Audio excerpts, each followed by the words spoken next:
Pai Santo que estás nos céus, na Tua presença estamos como filhos e filhas Teus, nesta manhã, nesta tarde de sábado, deste dia feliz.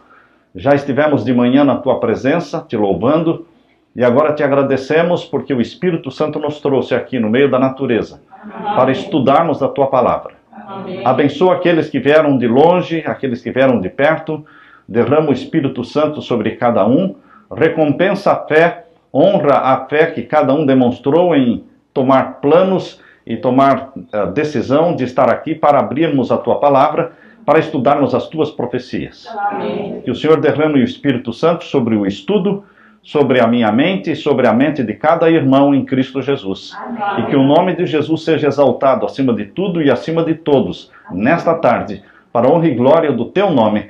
É em nome dele que pedimos e agradecemos. Amém. Amém. Amém.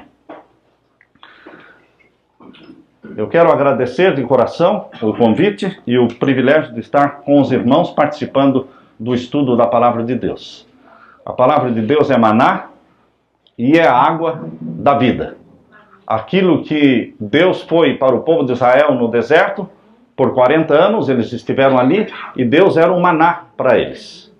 Deus era água para eles. A rocha, a Bíblia diz, que os seguia por onde eles iam.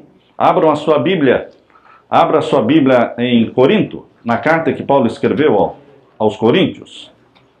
Aqui diz que aquela rocha os seguia.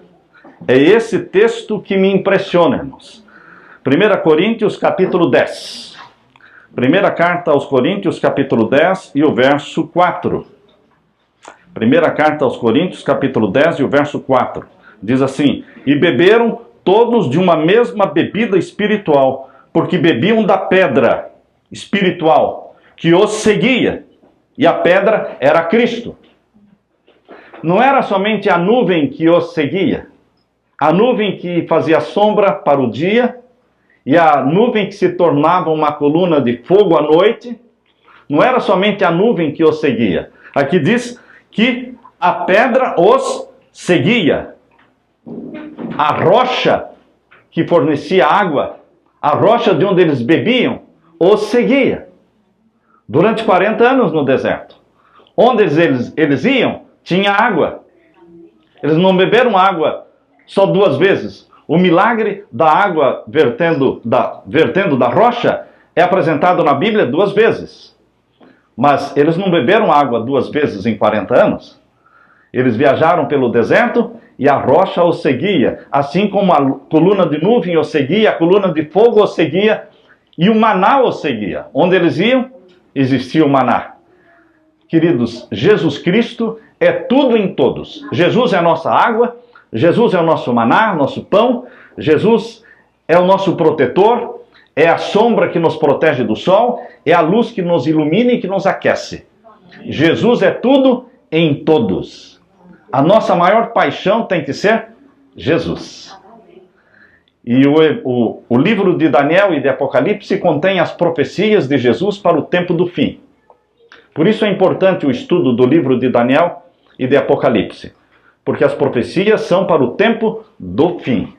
Portanto, meus queridos, quando nós estudamos, dedicamos tempo para entender as profecias, nós estamos fazendo a vontade de Deus.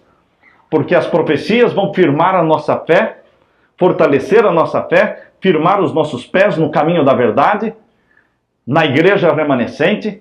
Toda pessoa que ouve os meus sermões, toda pessoa que estuda as profecias de Daniel e de Apocalipse, elas correm para um só lugar, a Igreja Adventista do Sétimo Dia, porque descobrem que ali está a verdade. As pessoas não vão sair da Igreja Adventista estudando profecia, elas vão se fortalecer, elas vão se firmar, porque o caminho é este. É a 7ª igreja do Apocalipse, chamada de Igreja de Laodiceia. Mas Deus tem dentro desta igreja chamada Igreja de Laodiceia, Deus tem um remanescente fiel, fervoroso, que busca o batismo do Espírito Santo todos os dias. Portanto, queridos, Deus está conosco neste momento ao abrirmos a palavra. Abra sua Bíblia agora em Daniel capítulo 11. De todas as visões e sonhos e de todas as profecias do livro de Daniel, a maior de todas as as revelações de Deus dadas a Daniel, está no capítulo 11. Nós concordamos que o capítulo 11 é o menos estudado, porque geralmente se estuda o capítulo 1, geralmente se estuda o capítulo 2, 3, 4, 5, 6, 7, 8 e o 9. Mas a última revelação de Deus, o último bloco profético, que começou com o capítulo 10. Só a introdução é o capítulo 10. E aí o capítulo 11 é toda a profecia. E o desfecho da profecia é o capítulo 12. Então, do capítulo 10, verso 1, até o capítulo 12, o final do capítulo 12, todo esse aí é um bloco profético. Mas é pouco estudado. Mas Deus tem verdades reveladas para você e para mim dentro deste maior bloco profético de Daniel, que começa com o capítulo 10 e vai até o capítulo 12. Nós vamos nos concentrar neste momento no capítulo 11, a partir do verso 31. Vamos ler a partir do verso 29. Capítulo 11, verso 29. Todos que têm a Bíblia podem ler comigo. Daniel capítulo 11, o verso 29. No tempo determinado, tornará a vir contra o sul. Quem viria contra o sul no tempo determinado? O rei do norte. O capítulo 11 está dividido aqui entre o rei do norte e o rei do sul. O rei do norte nós entendemos como sendo o papado, o rei de Roma. Esse é o rei do norte. Tiago White defendia já nos seus dias que o rei do norte, de Daniel capítulo 11, é o rei de Roma, é o papado. Embora outros tivessem outras ideias, outras interpretações, mas assim pensava Tiago White. E hoje a maioria dos teólogos adventistas, eles entendem que o rei do norte se aplica ao rei de Roma. Queridos, aqui diz que no tempo determinado, o rei do norte viria contra o rei do sul. Mas não será na última vez como foi na primeira. A primeira vez que o rei do norte batalhou contra o rei do sul, eles perderam a guerra. Vocês sabem que o rei do sul se refere ao Egito. O rei do sul se refere ao Egito, ao ateísmo do Egito, ao islamismo do Egito. E o rei do norte se refere ao rei de Roma. Mas, quando o rei do sul dominou a terra prometida, dominou Jerusalém, o rei do norte tentou reconquistar Jerusalém. Existiram 7 cruzadas. Na primeira cruzada, o rei do norte, o rei de Roma, conseguiu reconquistar Jerusalém.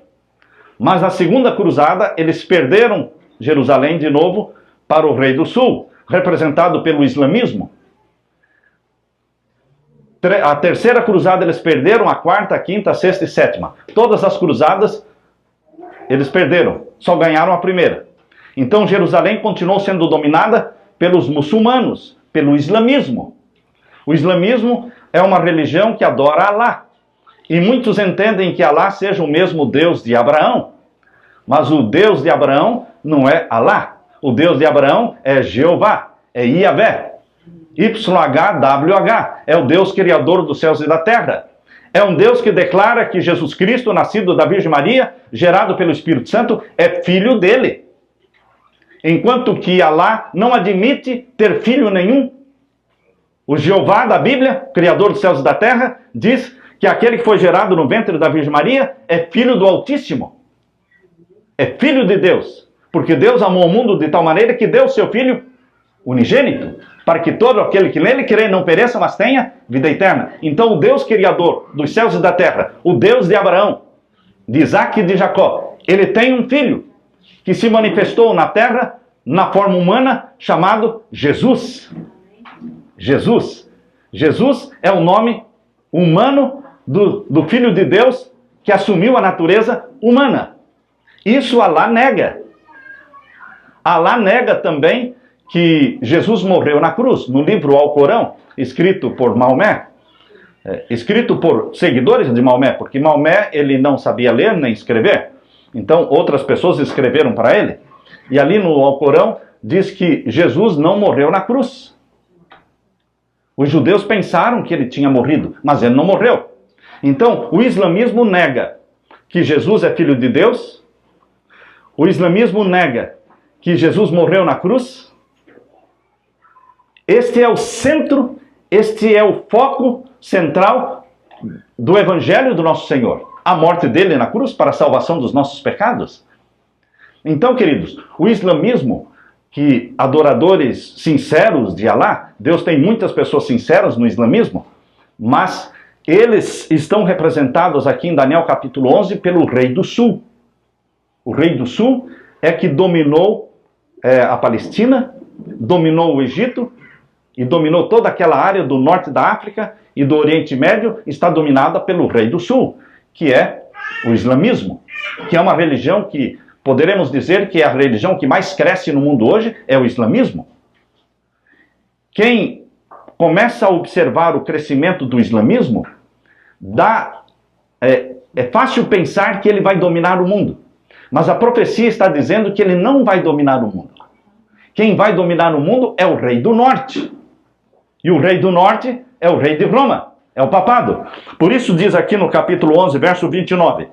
No tempo determinado, tornará a vir o rei do norte contra o rei do sul. Mas não será na última vez como foi na primeira, porque inicialmente o rei do norte perdeu para o rei do sul. Prevaleceu o islamismo na região do norte da África e do Oriente Médio. Mas agora, no tempo do fim, o rei do norte vai dominar aquela região. O rei do norte não vai dominar somente o mundo, mas vai dominar também a Palestina, vai dominar também Israel. Nós vamos ver mais para frente esse texto. No tempo determinado, diz o verso 29. Que tempo determinado é este? No tempo certo, em que chegasse o momento, o rei do norte ia pegar fama, popularidade e poder no mundo, e todos se encurvariam, todos o adorariam. No tempo determinado. Esse é o tempo do fim. Coloque o tempo determinado como sendo o ano de 1929. Por que 1929? Porque em 1798, o rei de Roma recebeu um golpe mortal. Abra sua Bíblia em Apocalipse capítulo 13. Apocalipse capítulo 13, nós vemos aqui, abra sua Bíblia. Apocalipse capítulo 13. E o verso 2 e 3. Capítulo 13, versos 2 e 3. Aqui diz: a besta que vi era semelhante ao leopardo, e os seus pés como os de urso, e a sua boca como a de leão. E o dragão deu-lhe o poder, e deu-lhe o seu trono e grande poderio.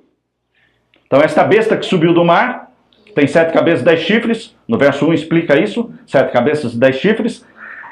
Esta besta, este poder que subiu do mar, recebeu do dragão o poder que tem hoje, recebeu do dragão o trono que tem hoje, e recebeu o grande poderio que tem hoje. Quando você contempla este poder religioso que está sediado ali em Roma, você vê que ele recebeu o trono do dragão, porque o Vaticano que existe hoje era a antiga sede do governo romano. Foi ali que Nero morava. Foi ali que estavam os jardins de Nero. Foi ali que Pedro, o apóstolo de nosso Senhor Jesus, foi crucificado. Então, ali estava a sede do governo romano. Quando o Império Romano, que adorava o sol, cuja religião se chamava mitraísmo. Mitraísmo era o nome da religião do Império Romano, adoração ao sol. Quando acabou o Império Romano em 476, ali ficou em Roma o bispo de Roma, governando como a maior autoridade, porque o Império Romano tirou a capital de Roma e levou para Constantinopla, que hoje se chama Istambul, que fica lá na Turquia. Quando Constantino transferiu a capital do seu reino de Roma para Constantinopla, que fica lá na Turquia, ele perdeu o poder sobre o Império Romano do Ocidente. A maior autoridade em Roma agora era o bispo de Roma. Isso aconteceu em 330, quando ele transferiu a capital do reino de Roma para Constantinopla, que hoje é Istambul. Em 476, o Império Romano do Ocidente deixou de existir. Então, queridos, aqui diz no capítulo 13, verso 2, que foi o dragão que deu esse trono, que é o Vaticano, para o papado, para o rei de Roma. Deu-lhe o trono, deu-lhe o poder, deu-lhe grande poderio. Porque foi uma doação de Constantino para o papado. Foi uma doação para o bispo de Roma, aquela região que hoje está sediada, chamada Vaticano. E o que mais diz aqui no verso 3? Leia comigo o verso 3. Capítulo 13, verso 3. E viu uma das suas cabeças, ou seja, está falando da besta que subiu do mar. É o papado, é o rei de Roma. E viu uma das suas cabeças como ferida de morte. E a sua chaga mortal foi curada, e toda a terra se maravilhou após ela, após a besta. Viu uma das suas cabeças ferida de morte. Esta é uma profecia que se cumpriu em 1798, com a prisão do Papa Pio VI. 1798. No dia 10 de fevereiro, ele foi preso. E ele foi levado para Valença, na França. E ali ele morreu preso. Substituindo o Papa Pio VI, veio o Papa Pio VII, mas continuou preso. E, queridos, desde 1798, o papado ferido de morte só foi se recuperar, só foi começar a se restaurar. Esta cicatriz mortal contra o papado só começou a ser restaurada e curada em 1929, quando o Tratado de Latrão foi feito entre o Vaticano e Benito Mussolini da Itália. Assinaram o Tratado de Latrão, beneficiando o Vaticano, devolvendo ao Vaticano a posição política, o poder civil. O Vaticano voltou a ser um Estado e o rei, o papado, voltou a ser olhado como rei.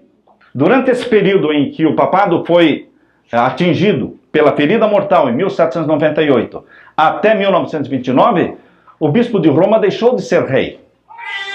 Ele era simplesmente um líder religioso.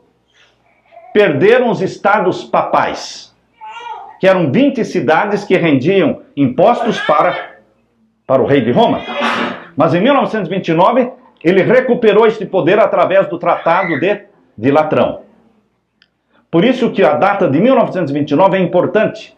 É o tempo determinado em que o rei do norte voltaria com poder e seria reconhecido mundialmente, porque a sua popularidade iria crescer assustadoramente.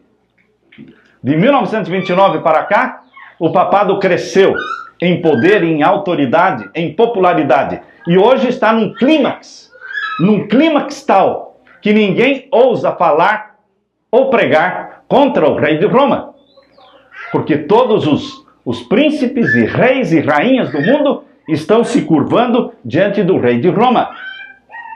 Ele é a mais carismática figura política no mundo, política e religiosa. Agora voltando, irmãos, para Daniel capítulo 11. Daniel capítulo 11, nós estamos lendo, onde fala que no tempo determinado, o rei do norte se levantaria contra o rei do sul e dominaria o rei do sul. O islamismo será dominado pelo romanismo. O rei do norte vai dominar o rei do sul. O rei do sul representa o ateísmo, mas o mais forte movimento do ateísmo hoje é o islamismo, que não crê no Deus Pai, Filho e Espírito Santo. Não creem. Eles dizem que Alá é o Deus de Abraão, mas Alá diz, eu não posso ser o Deus de Abraão, porque Abraão crê num Deus que é triuno, Pai, Filho e Espírito Santo. A Bíblia ensina de um Deus que tem um filho cujo nome humano é Jesus. E Alá diz, eu não tenho filho nenhum. Portanto, queridos, veja agora no capítulo 11, verso 31. 31. Sairão a ele quem? Ao rei do norte. sairão a ele, ao rei do norte, uns braços que profanarão o santuário e a fortaleza. No tempo determinado, que é 1929, o papado voltaria a existir com poder. Recuperaria a sua força. De lá para cá. E o que faria? Verso 31, sairia a ele uns braços. Que braços são estes? Os braços do poder político. Ele perdeu os braços do poder político. Mas agora, de 1929 para frente, ele recuperou os braços do poder político. Ele voltou a ter o apoio das nações da terra. Sairão a ele uns braços que profanarão o santuário e a fortaleza. Que santuário é este que o rei de Roma, que é o rei do norte, profanaria? É o santuário da terra? Não, porque em 1929 para cá não existia mais o santuário da terra. O santuário da terra deixou de existir em que ano? No ano 70. No ano 70 da nossa era, o santuário da terra foi destruído pelo exército romano, que enviou Tito cercar Jerusalém, destruir Jerusalém, e o santuário, o templo de Jerusalém foi destruído, não ficou pedra sobre pedra. Isto foi no ano 70. Porém, antes do ano 70, já no ano 31, quando Cristo morreu na cruz, o véu do templo se rasgou de cima embaixo, mostrando que o santuário da terra caducou, deixou de ter validade, porque agora, com a morte de Jesus, estava se inaugurando o santuário verdadeiro, eterno, chamado santuário celestial. Jesus Cristo morreu não como o cordeiro do santuário da terra, porque o cordeiro do santuário da terra era um animal. Mas o cordeiro do santuário celestial não é um animal, é Jesus Cristo, o Filho unigênito de Deus. Cristo, quando morreu na cruz, morreu como cordeiro, como vítima, como sacrifício, já do santuário celestial. Mas pastor, mas ele não morreu no céu, ele morreu na terra. Porque o pátio do santuário celestial é a terra. E o altar de sacrifício do santuário celestial é o Monte do Calvário. E foi ali que o Filho de Deus foi sacrificado. O cordeiro era sacrificado não no lugar santo, nem no Santíssimo. O cordeiro era sacrificado no pátio, sobre o altar de sacrifício.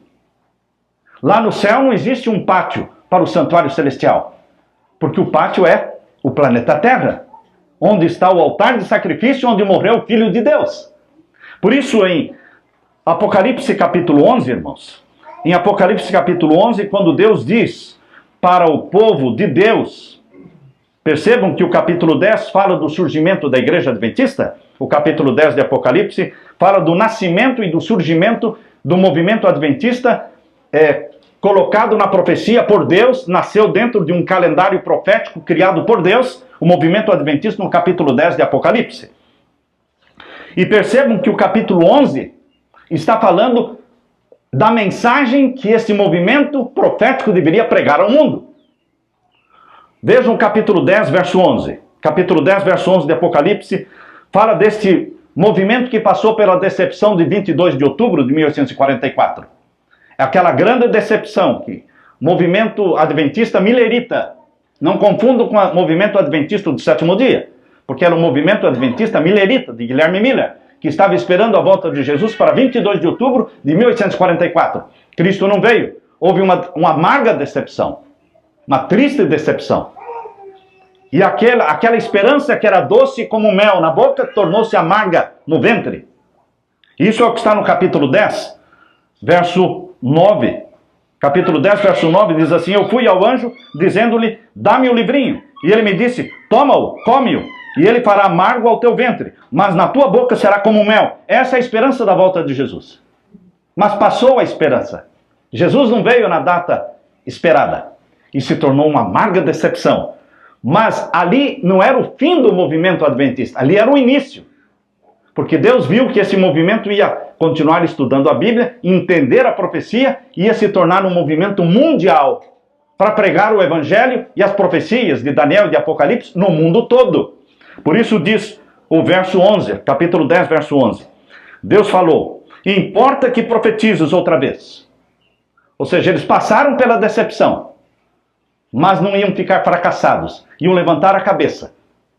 Assim como os discípulos de Jesus, os apóstolos, se sentiram fracassados com a morte de Jesus na cruz, se esconderam dentro de uma casa, dentro de uma sala, trancaram as portas com medo dos judeus, porque mataram a Jesus, e eles pensavam, vão nos matar também? Estavam com medo dos judeus, isso está em São João capítulo 20. Eles estavam passando por uma decepção, mas aquela decepção da morte de Cristo na cruz não era o fim do cristianismo, mas era o nascimento do cristianismo. Dali que nasceria o maior movimento religioso do mundo, chamado cristianismo, que abalaria o mundo todo. Portanto, queridos, da decepção da morte de Cristo na cruz, nasceu a igreja cristã, com a missão de evangelizar o mundo. Agora transferindo para o fracasso e decepção do movimento adventista milerita no dia 22 de outubro de 1844. Decepcionados, tristes, cabisbaixos, sendo ridicularizados, eles nasceram num movimento profético mundial. Vejam a missão que Deus deu para este movimento, que passou pela decepção. Capítulo 10, verso 11. Importa que profetizes outra vez. Por que outra vez? Porque já tinham profetizado que a volta de Jesus seria no dia 22 de outubro de 1844. Jesus não veio, porque não era a volta de Jesus. Era o início do juízo celestial. Era o início da purificação do santuário celestial. Mas a verdade do santuário estava lançada por terra por tantos séculos, que eles não entenderam a profecia de Daniel 8,14, que diz até 2.300 tardes e manhãs, e o santuário será purificado. Eles não entenderam esta profecia. Por isso passaram pela decepção. Mas agora, da decepção nasce um movimento profético mundial que começou a entender a profecia, começou a entender a doutrina do santuário celestial, lançada por terra, começou a exaltar a lei de Deus diante do mundo, para que fosse observada e obedecida pelo mundo todo. A lei pisada começou a ser restaurada, o santuário destruído começou a ser reconstruído, e a doutrina do santuário, ela é a mensagem que Deus deu para o movimento adventista pregar no mundo. As 3 mensagens angélicas dizem respeito à doutrina do santuário celestial. Por isso diz o capítulo 10, verso 11, leia comigo, importa que profetizes outra vez. O movimento adventista do sétimo dia é um movimento profético. Por isso está dizendo, importa que profetizes. Pregar é uma coisa, irmãos. Profetizar é outra. Pregar, todos podem pregar. Todas as igrejas pregam. Todas as igrejas cristãs pregam. Vocês sabem quantas igrejas cristãs existem? 42 mil igrejas cristãs. Diferentes umas das outras. Todas pregam. Mas profetizar, somente uma igreja profetiza. Porque aqui diz, importa que profetizes outra vez. Isso é mais do que pregar. Mas eles iriam profetizar para quem? Final do verso 11 diz, há muitos povos e nações, línguas e reis. Mas eu vou profetizar o quê? Qual é a mensagem? A mensagem é a que está no capítulo 11. Veja aí o capítulo 11. Diz aí, e foi-me dado uma cana semelhante a uma vara. E chegou o anjo e disse, levanta-te e mede o templo de Deus. Qual deveria ser o foco da mensagem adventista? O templo de Deus. Primeiro aparece o surgimento do movimento adventista profético. E agora Deus fala, a mensagem que vocês vão pregar é esta. Levanta-te e mede o templo de Deus. O templo de Deus é o santuário do céu. O santuário do céu está localizado em que parte do céu? Onde estava o santuário da terra? Ah, estava na terra. Não, irmãos. Especificamente estava onde? Em Jerusalém. O santuário do céu está especificamente na Nova Jerusalém. Velha Jerusalém, velho santuário. Nova Jerusalém, novo santuário. Entendem? É uma ilustração. O santuário da terra ilustra o santuário do céu. Por isso diz, mede o templo e o altar e os que nele adoram. E o verso 2, deixe fora o átrio. Deixe fora o pátio. Não era para medir o pátio, porque o pátio não está no céu. O pátio do santuário celestial está onde? Deixe fora o átrio, que está fora do templo, não o meças, porque foi dado às nações. A outra tradução diz, foi dado aos gentios. E pisarão a cidade santa por 42 meses. Onde estão as nações? Estão na terra. Queridos, o santuário do céu tem um pátio que é o planeta Terra. E foi no planeta Terra, exatamente no Monte do Calvário, que é o altar de sacrifício, onde o Cordeiro de Deus que tira o pecado do mundo foi crucificado, foi sacrificado. Foi ali que ele derramou o sangue para perdão dos nossos pecados. Esta é a doutrina do santuário celestial.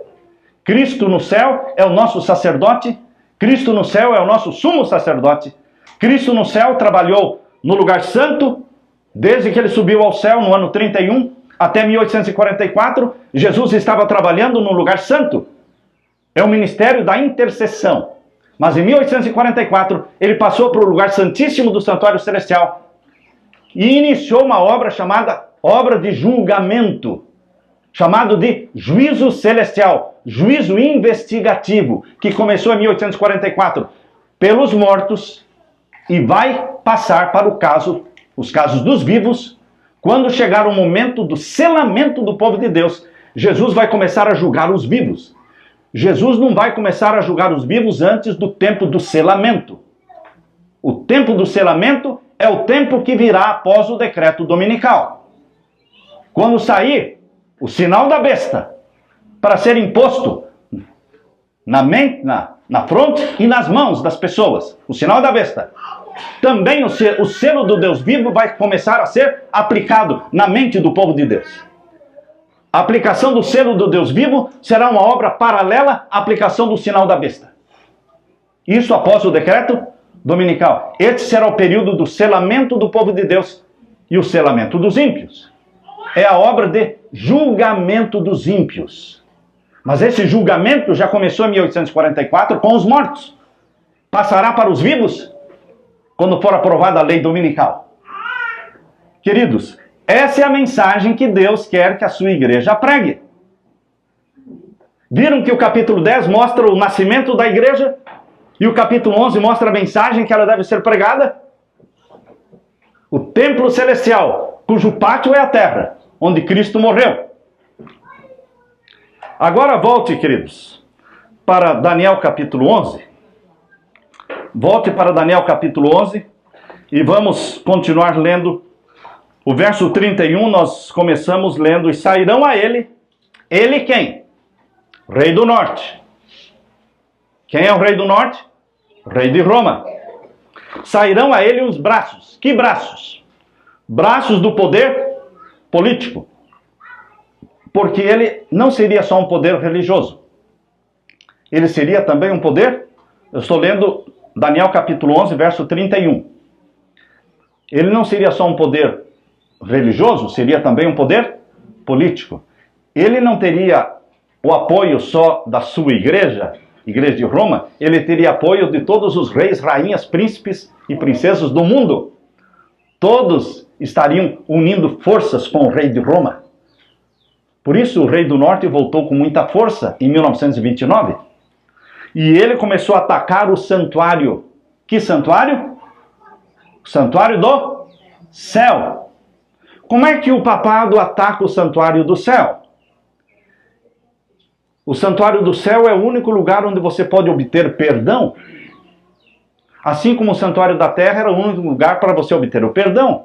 Lembram-se no Antigo Testamento, quando o pai queria oferecer um sacrifício pelos pecados da esposa, pelos pecados dos filhos, o pai vinha até o templo, santuário da terra, trazia um cordeiro, confessava os pecados sobre a cabeça do cordeiro, e o sacerdote pegava aquele cordeiro e colocava sobre o altar, e aquele cordeiro era morto, e com o sangue daquele cordeiro, o pai podia voltar perdoado, ele estaria perdoado, a esposa estaria perdoada, os filhos estariam perdoados. Não existia perdão fora do santuário da terra.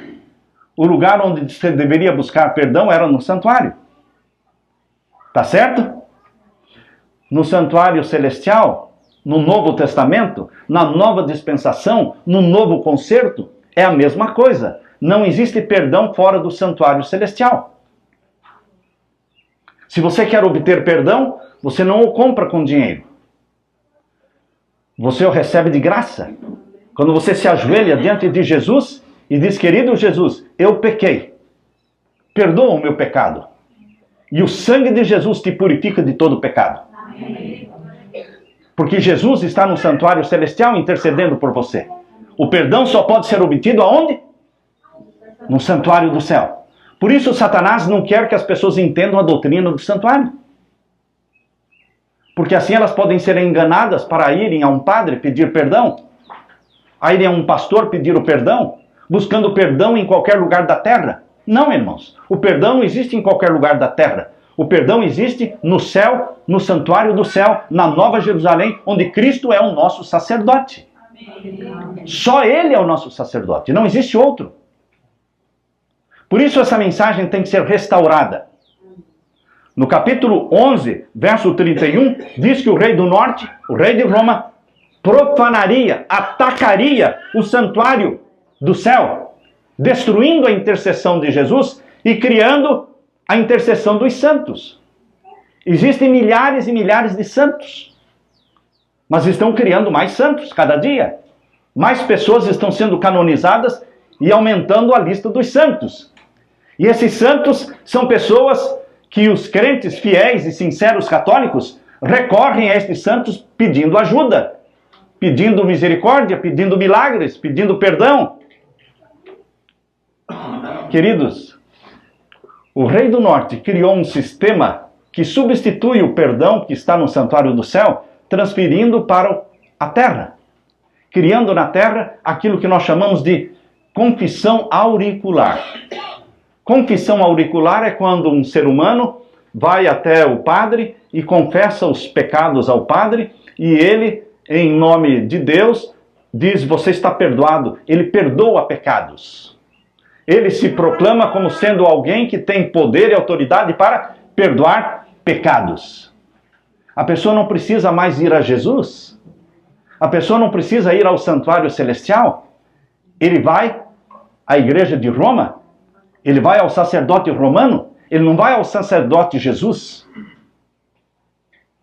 Se bem que amamos a Virgem Maria, se bem que ela é uma mulher agraciada por Deus, mas ela não intercede por seres humanos. Ela não intercede. Intercessor só existe um. Em 1 Timóteo 2,5 diz que há um só Deus e há um só... Não, há um só Deus e um só mediador entre Deus e os homens. 1 Timóteo 2,5. Jesus Cristo, o homem. Quantos mediadores existem? Um. E onde ele está? No céu. É muito vago, irmãos. Porque o céu é muito grande. Nós temos que entender que Jesus está num lugar específico. No santuário do céu. Na Nova Jerusalém. Intercedendo diante do Pai. Por você. Quando você confessa os seus pecados. Esta doutrina foi destruída pelo rei de Roma. Por isso diz aqui que ele profanaria o quê? O santuário. Não foi só o santuário da terra que eles profanaram, destruindo no ano 70. Eles também profanam o santuário do céu, destruindo a doutrina da intercessão de Jesus por você. Outra coisa que eles tentam destruir do santuário. No lugar santíssimo do santuário celestial, o que é que existe? O que existia no santuário da terra.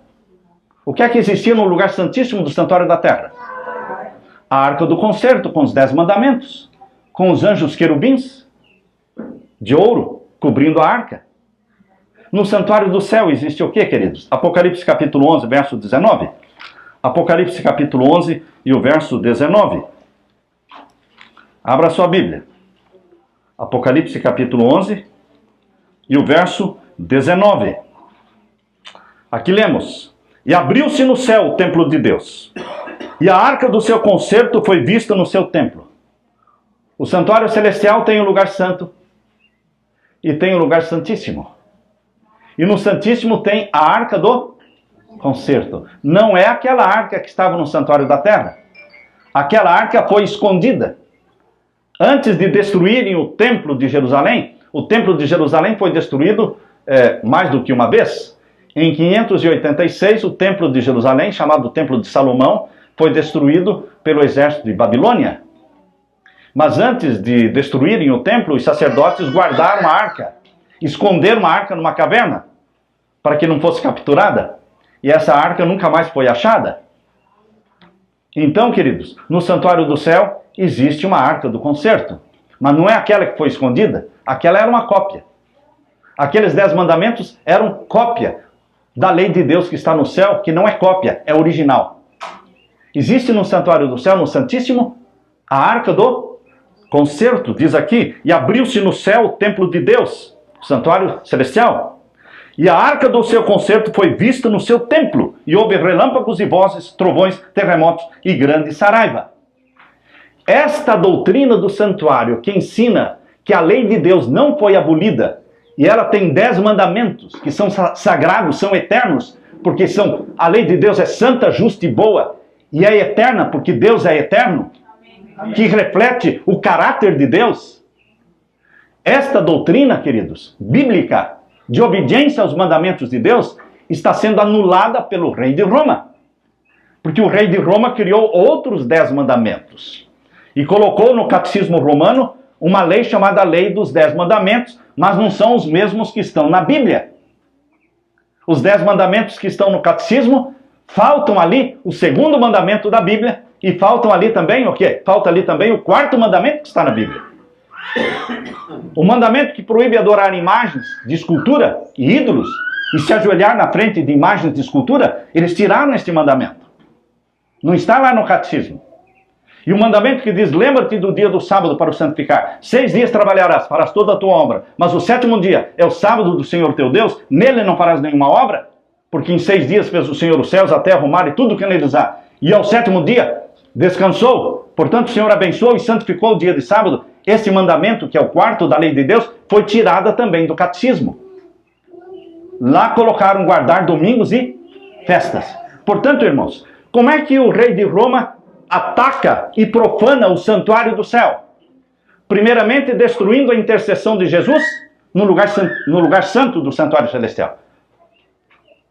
Acabando com a intercessão de Cristo, colocando o quê? Intercessão na terra. Instituindo o quê? A missa. A missa é uma abominação aos olhos de Deus, porque eles sacrificam Jesus em toda a missa. Se eles têm 5 missas por dia, eles sacrificam Jesus 5 vezes por dia. O sacerdote romano diz ter poder para transformar aquela hóstia, que é um pedacinho de pão, transformá-la no corpo de Cristo, literal. E transformar aquele vinho que eles bebem, que é alcoólico, transformá-lo em o sangue de Jesus. E eles dizem que a missa é o sacrifício real de Jesus. Eles estão destruindo a doutrina do santuário, que diz que Jesus morreu uma só vez. Existe um texto na Bíblia, em Hebreus, irmãos, que diz que Jesus morreu uma só vez. Abra sua Bíblia em Hebreus. Hebreus, capítulo 9, o verso 28. Hebreus, capítulo 9 e o verso 28.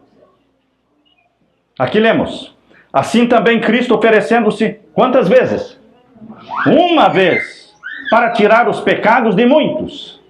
Aparecerá segunda vez, sem pecado, aos que o esperam para a salvação. A primeira vinda de Cristo foi para morrer uma só vez, para o perdão dos nossos pecados. Agora ele vai aparecer a segunda vez, para nos levar para o céu e vivermos com ele para sempre.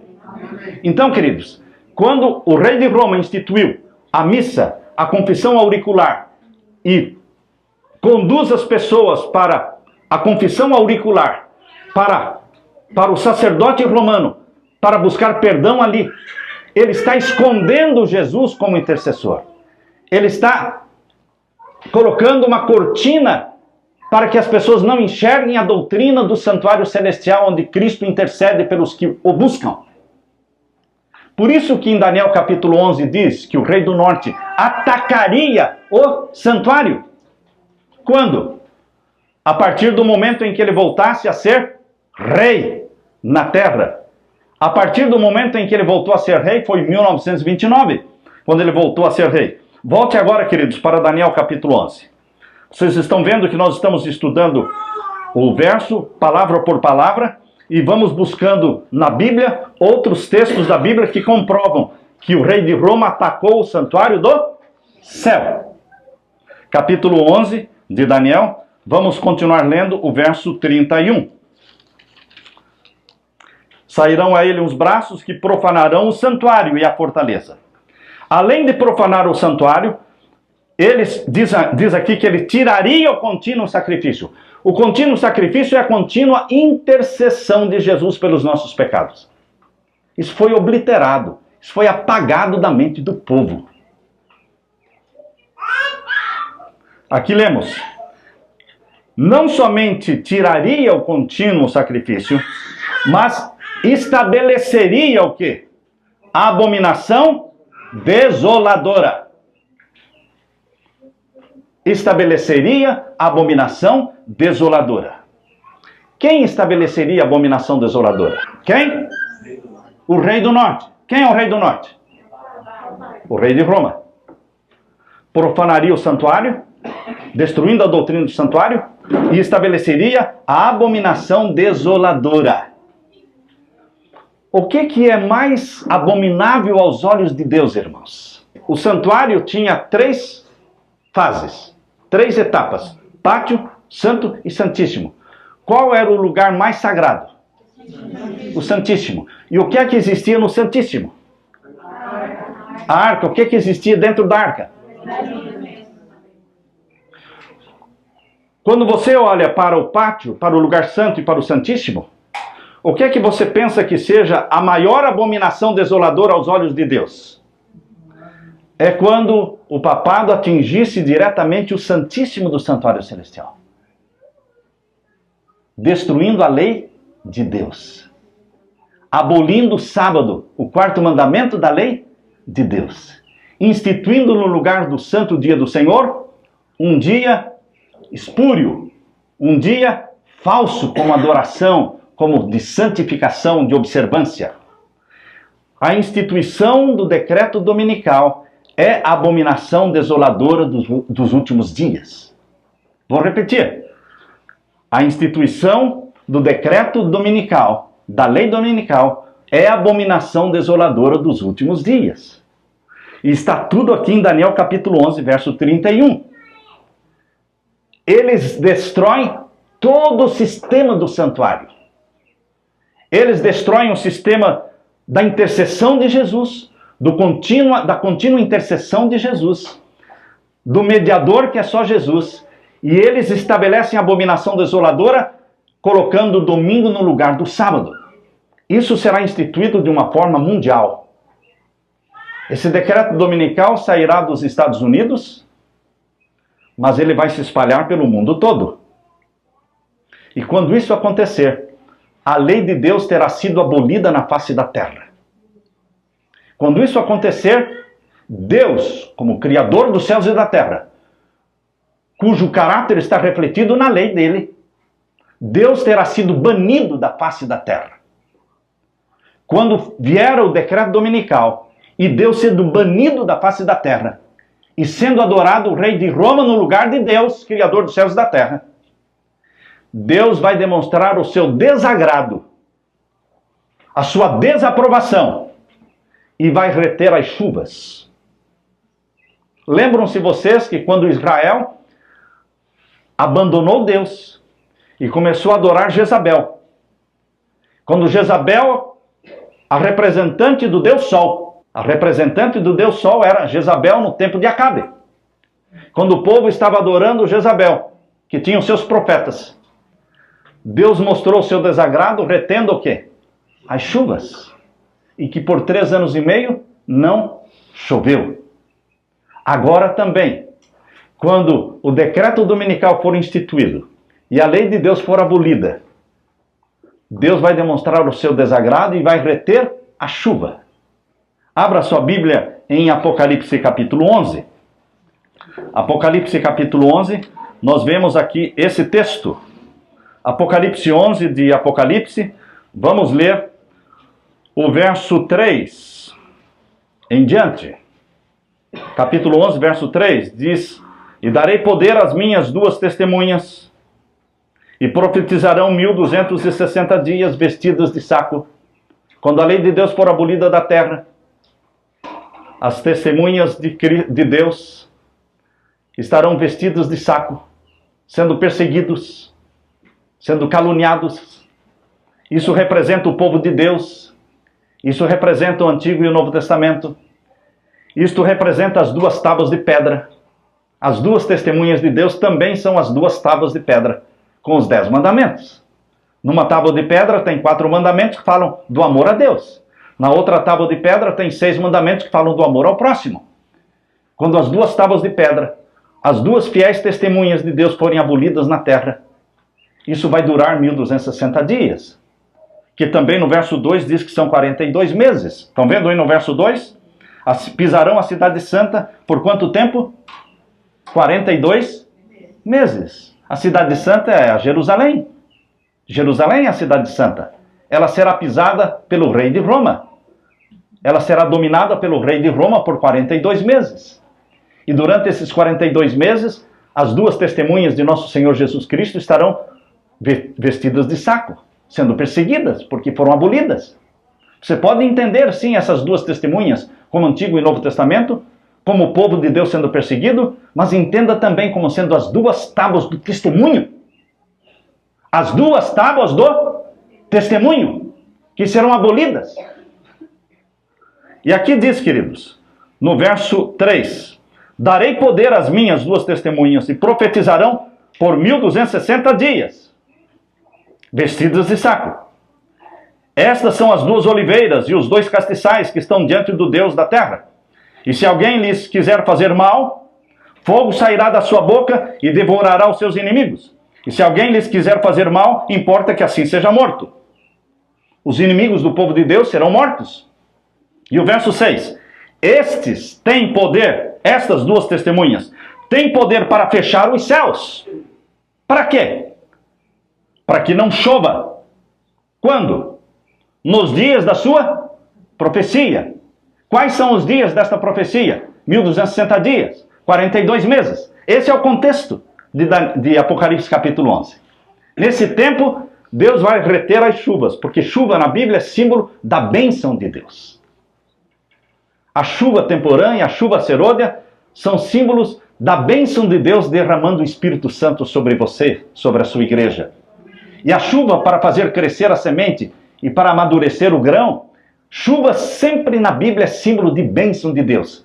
Quando a palavra de Deus, ou seja, as testemunhas, as duas tábuas de pedra, os 2 testemunhos, não é? O testemunho de Deus representado pelas 2 tábuas de pedra e representados também pelo Antigo e Novo Testamento, forem abolidos na terra, Deus retém o quê?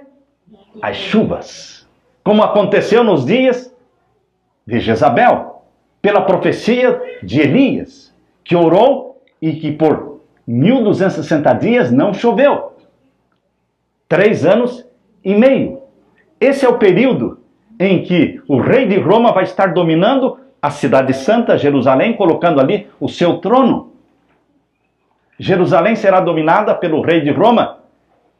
Jerusalém e Israel não pertencerão a Israel e não pertencerão aos palestinos. Quem entrará como negociador e como mediador é o rei de Roma. E ele vai tomar nas suas mãos a administração da cidade de Jerusalém, porque ele é o anticristo. O anticristo quer fazer aquilo que Cristo fazia. Cristo, no novo céu e na nova terra, colocará o seu trono na nova Jerusalém, certo? O trono do nosso Senhor Jesus Cristo estará na nova Jerusalém, no novo céu e na nova terra. O anticristo quer colocar o seu trono em Jerusalém, porque ele quer fazer como se fosse ele o Cristo. E por que 3 anos e meio? As pessoas perguntam. Por que 42 meses? Porque Jesus teve um ministério de 42 meses. Não, pastor, ele viveu 33 anos na terra. Calma lá. Jesus viveu 33 anos na terra, mas o ministério dele não foi de 33 anos. O ministério dele começou com o batismo. Queridos, quando Jesus foi batizado, até o momento em que Jesus foi crucificado na cruz, foram 3 anos e meio. O ministério de Cristo na terra foi de 3 anos e meio. o ministério do anticristo na terra será também de 3 anos e meio. No tempo da Idade Média, o ministério do papado, chamado de supremacia papal da Idade Média, foi de 3 anos e meio proféticos, que são 1260 anos, correto? Esses 1260 anos duraram do ano 538 até o ano 1798. Isso foi a supremacia papal da Idade Média. Mas agora, no tempo do fim, a história se repete e o papado vai reinar sobre a terra e todos se curvarão e adorarão ao rei de Roma. E esse período em que ele vai estar dominando o mundo todo será de 42 meses. Não proféticos. Agora serão 42 meses literais. Porque os 3 anos e meio de ministério de nosso Senhor Jesus Cristo foram 3 anos e meio literais. Por isso haverá também uma profecia de 3 anos e meio literais. Porque o papado é a Jezabel dos últimos dias.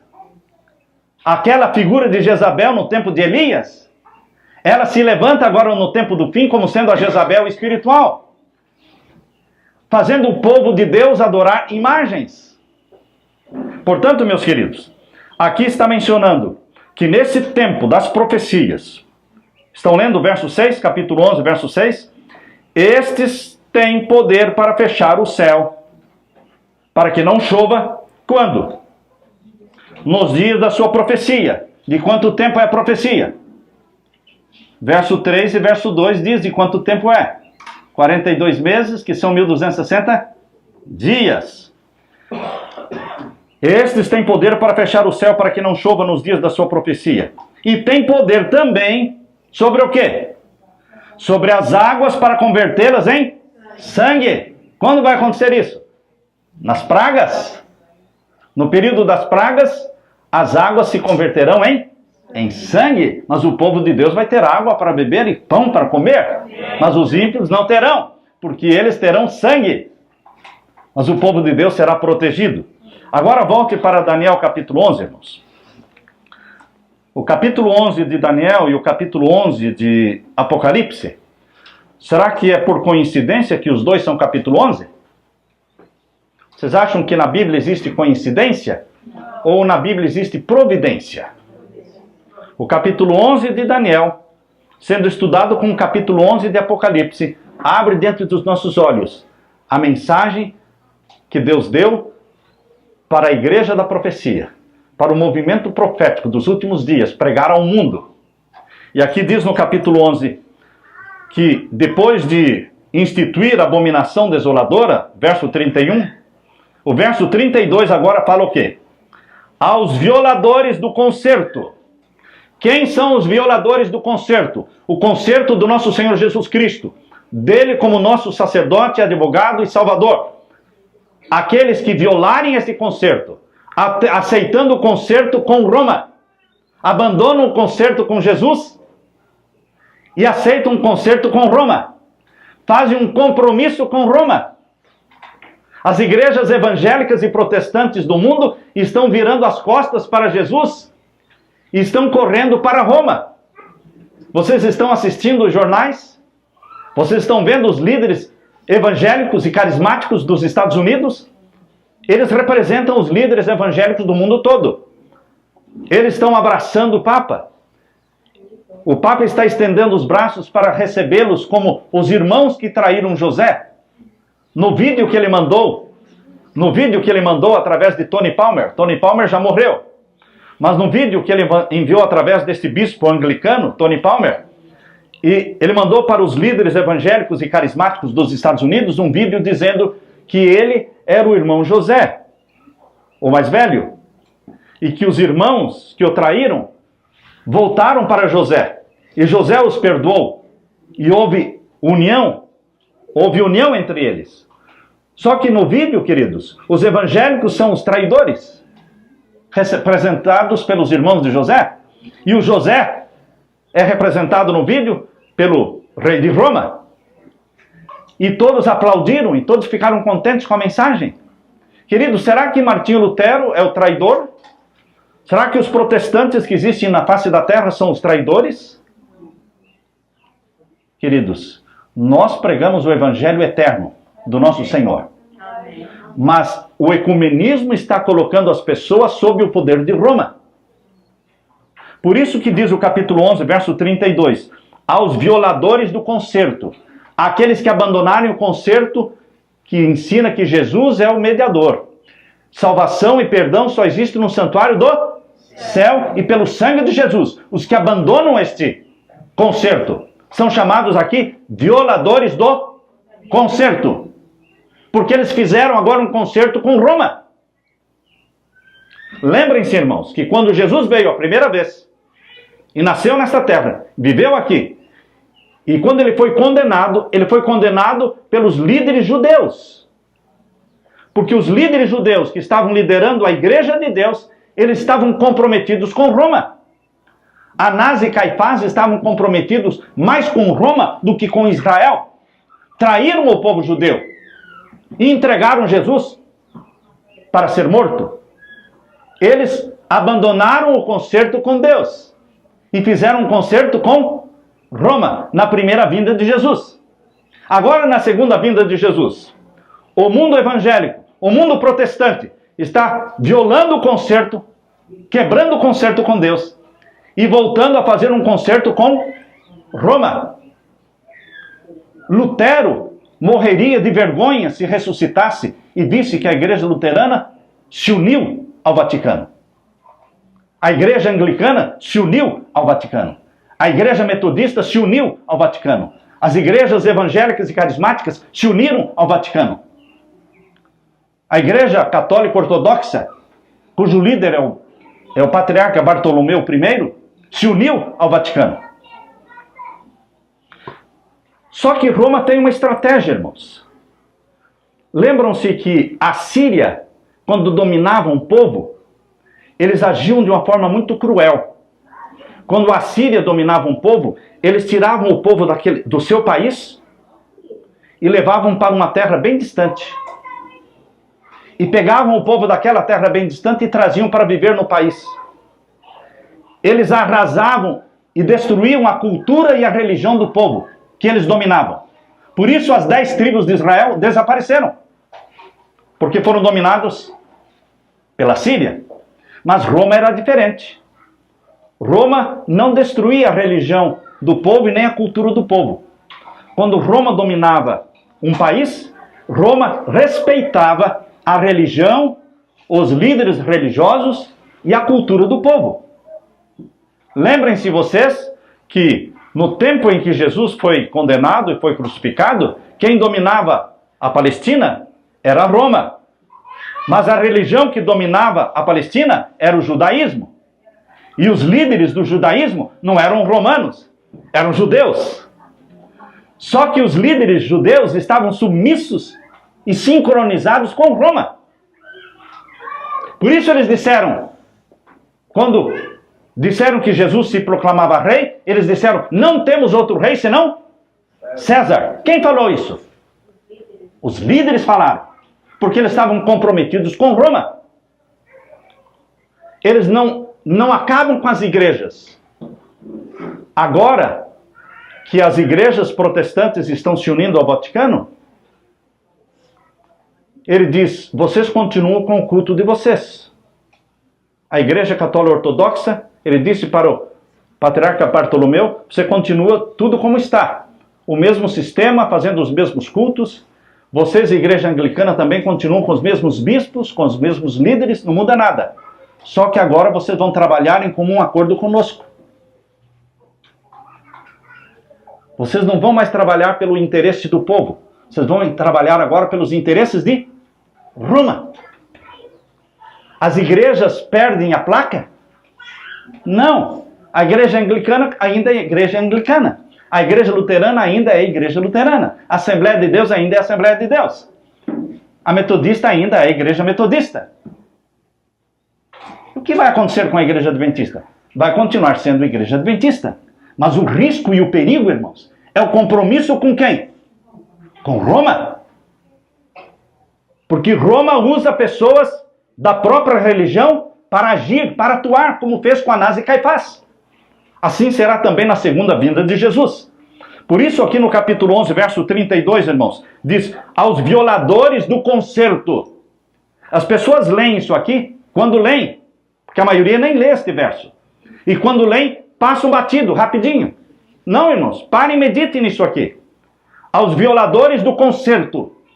Que concerto? O concerto fundamentado no sangue de Jesus como nosso Salvador e mediador. No santuário do céu. Os que violam este concerto, dão as costas para este concerto e fazem um concerto com Roma, eles serão beneficiados. Eles vão ser condecorados. O que o rei de Roma faz com as pessoas que se unem a ele? Engrandece-as. Torna-as famosas. Torna-as populares. Sai nos jornais de todo mundo. Aparece nas fotografias agora com o rei de Roma. Aquele grupo de líderes religiosos do mundo todo agora postando no Facebook, postando nos jornais do mundo todo. Eles saíram da obscuridade porque eram líderes obscuros. Eram líderes que não eram conhecidos no mundo todo, mas agora se tornam conhecidos no mundo todo. Porque eles agora estão ao lado de quem? Do rei de Roma. Violaram o concerto. E se tornaram amigos de Roma. Ecumenismo é uma estrada de mão única. Que leva todo mundo para Roma. O ecumenismo só leva pessoas para Roma. Há pouco tempo aqui, a irmã veio me dizer de um culto ecumênico. Agora, no final de ano. E ela disse, isso é possível, pastor? Isso é possível, sim. Isso é profecia. Todo mundo vai se unir com Roma. Agora diz, verso 32, irmãos. Vejam aí. Aos violadores do concerto, estamos lendo Daniel 11, verso 32. Aos violadores do concerto, ele quem? O rei de Roma, o rei do norte. Ele com lisonjas perverterá. O rei de Roma, ele domina o mundo com guerra, ou com lisonjas, com aperto de mão, com sorriso, como homem da paz. Como é que ele perverte o mundo? O mundo está se destruindo com guerras.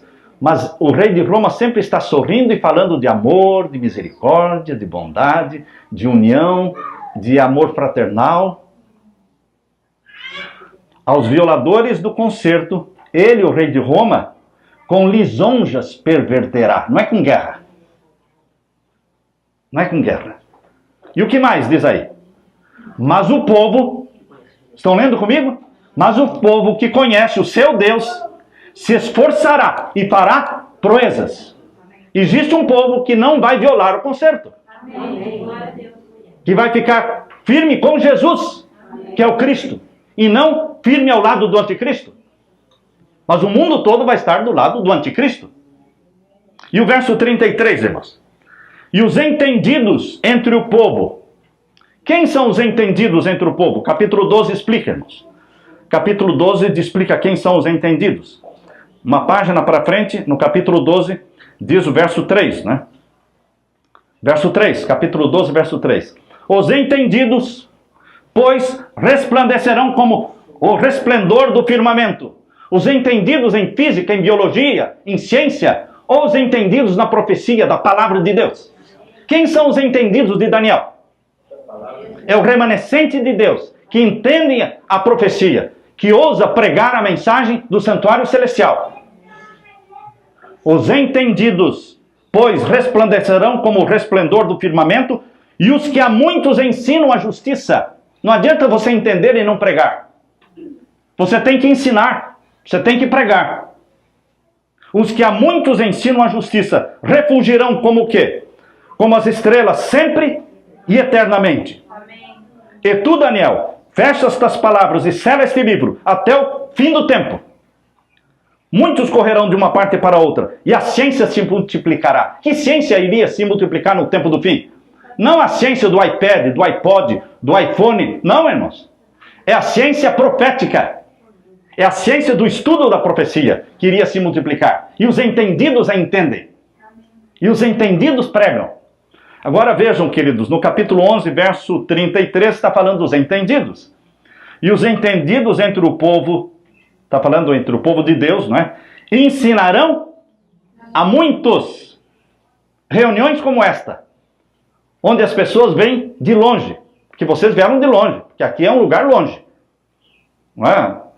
Nosso querido irmão Ademar, não é? Nós rodamos e rodamos e rodamos, parece que não chegava, não é?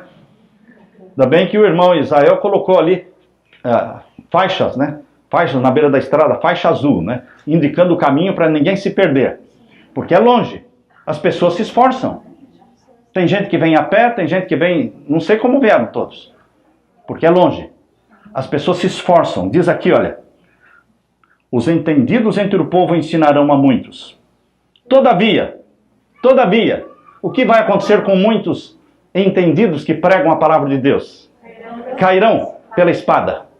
Vão ser mortos como mártires. Os mártires não estão no passado, irmãos. Os mártires estão no presente e no futuro. Porque no passado, milhões de mártires já morreram por Jesus. Mas ainda o número dos mártires não se completou. Este é o quinto selo, irmãos. O quinto selo fala que os mártires, o número deles ainda não se completou. Onde está isso? Apocalipse capítulo 6. Capítulo 6, versos 10, 11, está falando dos mártires que vão existir ainda no tempo do fim. Eles vão ser mortos como? Pela espada, pelo fogo e pelo cativeiro. Mártires que serão presos e morrerão nas celas. Depois que a porta da graça se fechar, irmãos, não vamos ter mais mártires. Porque quando Jesus fechar a porta da graça, não tem mais salvação para o ímpio. Então não precisa mais pregar o evangelho. E se um mártir morrer em testemunho da sua fé por Jesus Cristo, o seu sangue não vai servir de semente para salvar ninguém. Porque não haverá mais conversão depois que a porta da graça se fechar. Então o número dos mártires vai se completar antes da porta da graça se fechar. Porque antes que Jesus lance o incensário sobre a terra, Apocalipse capítulo 8, verso 5, Jesus lançando o incensário sobre a terra e dizendo, está feito. O santo permaneça a se santificar e o imundo continue na sua imundícia. Antes de acontecer o lançar do incensário sobre a terra, existe tempo de graça ainda. Uma multidão que ninguém podia contar vai se converter. Por isso existirão mártires, porque o sangue deles será como semente para a conversão de outras pessoas. Mas, queridos, neste tempo em que nós estamos vivendo, vamos ver a morte de alguns mártires. Diz aqui, e os entendidos, estou lendo o verso 33 do capítulo 11 de Daniel, e os entendidos entre o povo ensinarão a muitos, todavia cairão pela espada, pelo fogo, pelo cativeiro e pelo roubo por dias. Por poucos dias. Se você tiver uma tradução que diz muitos dias, eu não sei se alguém tem essa tradução. Por algum tempo. É melhor assim. Porque a tradução que fala muitos dias, o muitos não está no original. Foi acrescentado. Porque no original não diz por muitos dias. Porque essa perseguição no tempo do fim não é por muitos dias. É por algum tempo. Por um tempo determinado. E o tempo determinado da perseguição, do tempo do fim, é curto, de 42 meses. Estão percebendo, irmãos? É por algum tempo que os filhos de Deus vão ser mortos. Que os filhos de Deus serão queimados. Que os filhos de Deus serão feitos cativos. Por algum tempo. Que tempo? O tempo em que a profecia estiver se cumprindo. E as duas testemunhas de Deus estiverem vestidas de saco. E o rei de Roma estiver dominando o mundo. Nesse tempo haverá mártir. E aí diz o verso 34. Verso 34. E caindo eles, serão ajudados. Quando os mártires estiverem morrendo. Ou quando alguns justos e santos do Altíssimo estiverem presos. Mas não morrendo, somente presos. Estarão nas celas clamando por livramento. E aqui diz, verso 34, caindo eles, serão ajudados com pequeno socorro. Como é que você entende pequeno socorro? Um grande socorro é aquele que nos livra da morte. Um pequeno socorro é aquele que é um socorro, mas não chega a nos livrar da morte. Porque ainda existirá morte. Antes que a porta da graça se feche, haverá ajuda de Deus para você. Mas a Bíblia diz um pequeno socorro, porque ainda existirão mortes. Mas depois que a porta da graça se fechar, nós vamos ser ajudados com um grande socorro, porque nenhum filho de Deus vai morrer mais. Espadas que se levantarem se quebrarão. Armas que forem disparadas contra os santos do Altíssimo não funcionarão, porque os anjos se tornarão escudos de luz ao redor do povo de Deus. Amém. Aí será grande socorro. Mas antes que a porta da graça se feche, será pequeno socorro, porque ainda haverá morte, mártir. Verso 34 nós estamos lendo. E caindo eles serão ajudados com pequeno socorro. Mas muitos se ajuntarão a eles com lisonjas. Indo lá na cela onde eles estão presos, diz, e daí? Qual é a sua? Está lutando contra o homem mais poderoso da terra? De que adianta? Por que você não muda de lado? Por que você não dá as costas para o concerto com Jesus? E faz um concerto com Roma? E você vai ser condecorado. Vai ser ajudado com ouro, com riquezas, com posições, com fama. Para que ficar sofrendo? Queridos, aqueles que estiverem presos e sendo torturados, eles vão ser assediados. Como diz aqui, o finalzinho do verso 34. Eles serão assediados com o quê? Com lisonjas. Lisonjas é lábia. O rei de Roma, ele usa lábia. Sorriso, abraço. Abraço estendido. Vamos nos unir. Temos que ser um só povo. Deixa de separação. Não existe mais protesto. O cristianismo vai ser um só. A religião do mundo é uma só. É um só Deus, com lisonjas. E muitos vão ceder. Vocês já leram no livro Grande Conflito, onde fala que estrelas que brilharam no firmamento de Deus, estrelas que brilharam no firmamento de Deus, vão se apagar? Vão se apagar? Porque muitos vão passar para o outro lado e vão violar o concerto com Jesus e fazer um concerto com Roma? Isso está no livro Grande Conflito. E o verso 35, irmãos. E nós vamos parar aqui, no verso 35. E alguns dos entendidos, não todos, mas alguns dos entendidos vão apostatar. Vão ser pervertidos com lisonjas. Verso 35. Alguns dos entendidos cairão para serem provados. Pessoas que confiavam muito em si mesmas. Eu me lembro agora de Jerônimo. Jerônimo era discípulo de João Hus. João Hus, ele foi queimado vivo. E quando ele foi queimado vivo, foram atrás de Jerônimo, o discípulo dele e amigo dele. Falou, agora é a sua vez. Você defende o mesmo que João Hus defendia? Se você defende, você crê no mesmo que João Hus cria, a fogueira está te esperando. E a história que está no livro Grande Conflito, que conta a história de João Hus e Jerônimo, diz que Jerônimo tremeu na base. E disse, não, eu não creio como ele cria. Eu não prego o que ele pregava. Ah, não? Então, tudo bem. Você está livre.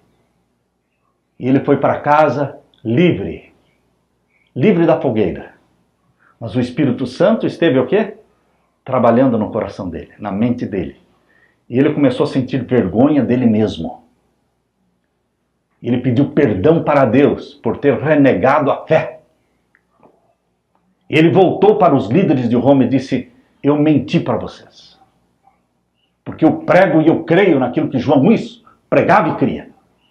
Eu tenho a mesma fé em Jesus Cristo. Eles disseram, ah, é? Então agora a fogueira te espera. E ele também morreu como um mártir. Então, queridos, Deus permite às vezes que um dos entendidos caia. Caia. Porque quando a gente cai, a gente é humilhado. Mas reconhece o pecado.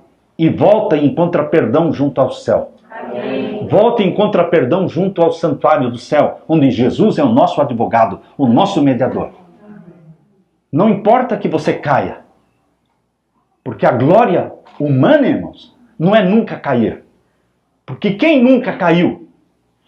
Só Jesus. Só Jesus nunca caiu. Então a glória humana não é de nunca cair. Mas a glória humana é se levantar cada vez que cai. Confessar cada vez que peca. Pedir perdão cada vez que peca. Não viver no pecado. Por isso está falando no verso 35. E alguns dos entendidos cairão. Para que Deus vai permitir que eles caiam e sejam humilhados? Para serem provados. Para serem o quê? Purificados. Para serem o quê? Embranquecidos. Até ao fim do tempo. E porque será ainda no tempo determinado. O povo de Deus será purificado como ouro no fogo, irmãos. Os defeitos de caráter têm que ser consumidos. O Espírito Santo está trabalhando na sua mente e no seu caráter para fazer com que o seu caráter brilhe como o caráter de Jesus. E se preciso for, cairmos para sermos provados e humilhados, mas enfim sermos purificados como o ouro é purificado no fogo, Deus permitirá que caiamos. Mas a glória humana não é nunca cair, mas é se levantar cada vez que cai e se agarrar na mão poderosa de Jesus, nosso Salvador, nosso príncipe, nosso Emanuel, nosso leão, o leão da tribo de Judá, aquele que venceu a Satanás e é o vitorioso único e eterno. Que a paz e a graça do meu Senhor Jesus Cristo encha o seu coração com esta certeza, com esta fé, e que você não largue das mãos de Jesus e seja um dos entendidos do Senhor, pregando a profecia para o tempo do fim e preparando um povo para a volta de Jesus. Amém, irmãos? Amém. Amém. Bendito seja o Senhor. Amém. Aleluia.